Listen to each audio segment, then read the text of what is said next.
you on track? That's good. Oh, no, not really. You're just hanging out with us. Well, it's, I find it interesting that the cravings that come up.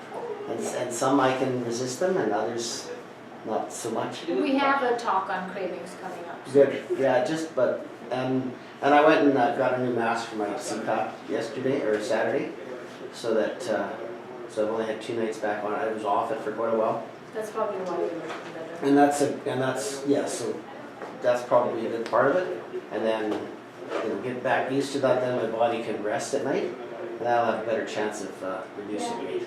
Yeah, and sleep is such an important factor. And I just want to say hello to everybody who's joining us online. This is session number 4 of your metabolic reset, which means we're already getting into week 7 and 8, which is quite crazy. So we know that Bill is doing well in some ways and is challenged in others. Brinkley, how are you doing?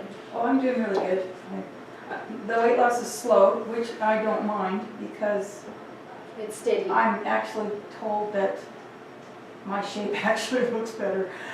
And that's My what's shape is- important. my The shape number is- on the scale, although relevant, Yeah, is less important than your body composition yeah, and how you look and how you feel, yeah. which is great. And we- Movement is much better. Arthritis is calmed.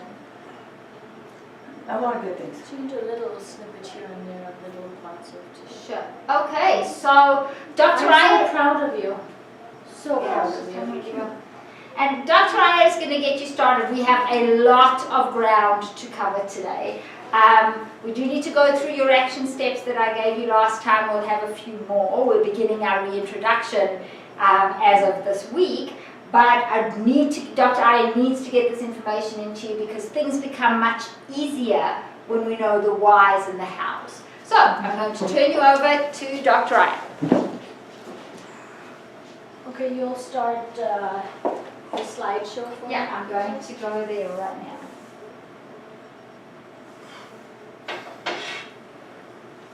Cool picture, huh? And, I was interviewed by a newspaper today about sugar. And he was flabbergasted that sugar is a big deal when it comes to belly fat. He thought fat was the problem.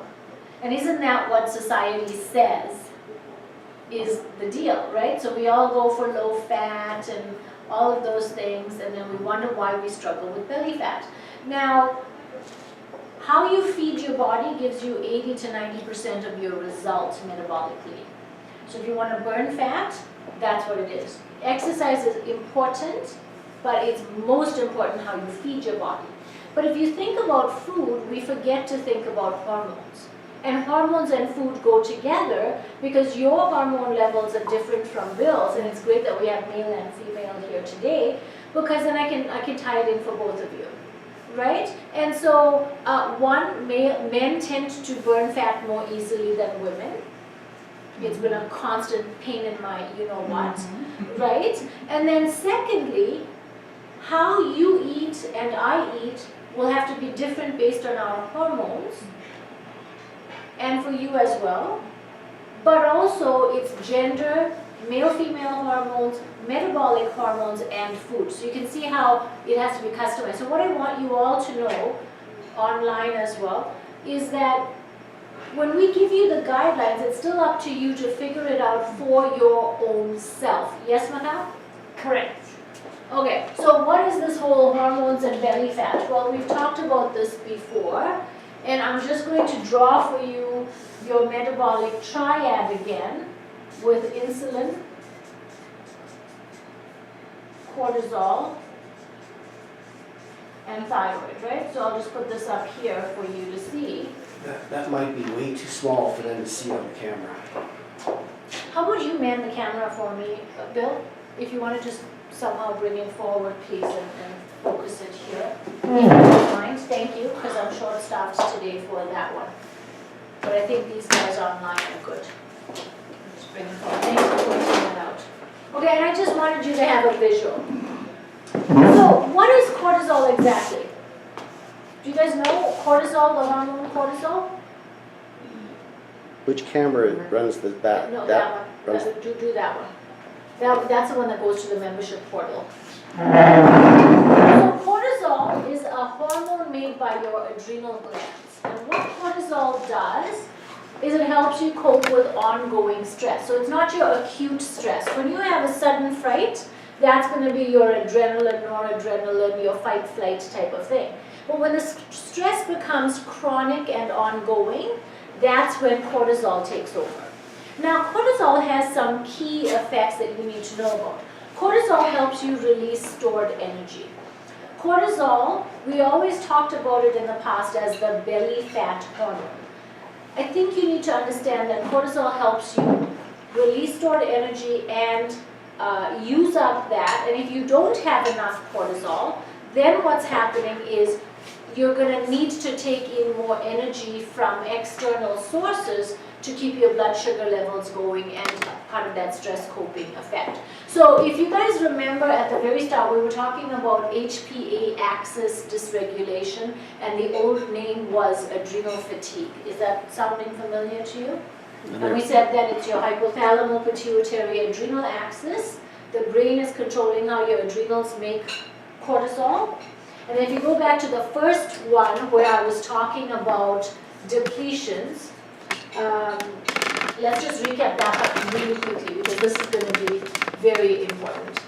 Remember we said when you have stress, pain, heavy exercise, what were some of the other things? Lack of sleep, high toxic burden, anything that's happening on this side of the triangle. When we had more stress, we made more stress coping hormones. We depleted our biochemistry and we depleted our nutrient stores. And so we ended up in a state of depletion. Do you remember that? Yeah. And then we said that the more stress you have, the more hormones you make, the more you run out of the very nutrients that you needed to keep making your stress coping hormones. Extrapolate that to when you're processing out toxins. Extrapolate that to when you have pain or when you're exercising or when you're eating food that might not be working for your body. No matter what's happening, the more depleted you're getting, the less able you are to keep coping. Okay? Coping from a sense of how is your body going to work to adapt and continue to work well. Right? So if you're under stress, you need to make stress coping hormones. Is that clear? Okay, so take that forward now to we're depleted and we need to make cortisol. We need to make cortisol to release stored energy.